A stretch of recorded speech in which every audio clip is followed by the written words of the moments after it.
அவர் எங்க பேசினாரு? அவரு தான் செய்தியாளர்கள் பார்த்தாலே ஓடுறாரு. செய்தியாளர்களோட உள்ள விடல. அவர் என்ன பண்ணுவாரு? பணி உள்ள போய் ஒளிஞ்சுப்பாரு. இல்லன்னா 5 கேக் வெட்டுவாங்க. கேக் வெட்டதுக்கு ஆளுக்குறாங்க. அது வரைக்கும் கவலைப்பட தேவையில்ல. அவங்களாம் முக்கியமான அவங்களாம் போய் பார்ப்பாங்க. அவ்வளவு கேக் வெட்டிட்டு கொண்டாடுறது, அவருக்கு தேவையான நிகழ்ச்சிகள்லாம் போயிட்டு ஜாலியா டான்ஸ் ஆடுறது இதெல்லாம் செய்வாங்க. இந்த மாதிரி அறிவாளி எல்லாம் எங்க இருந்து வராங்கன்னே தெரியல.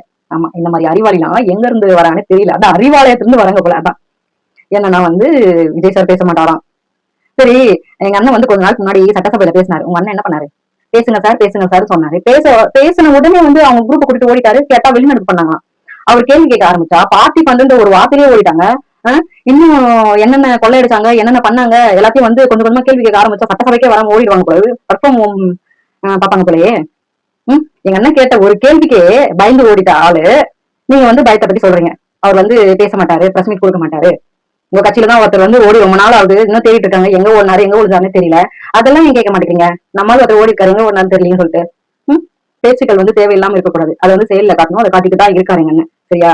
இந்த மாதிரி உங்க மீட்டப் வச்சிட்டாங்களே, ஜென்சி மீட்டப்னு ஒண்ணு வச்சிட்டாங்க. நம்ம பெருமையா 4 வார்த்தை பேசிட்டு போயிடணும் நம்ம கட்சியை பத்தின்னு சொல்லிட்டு பேசிட்டு இருக்கீங்கன்னு நினைக்கிறேன். ஆனா வேஸ்ட் தான், வத்துல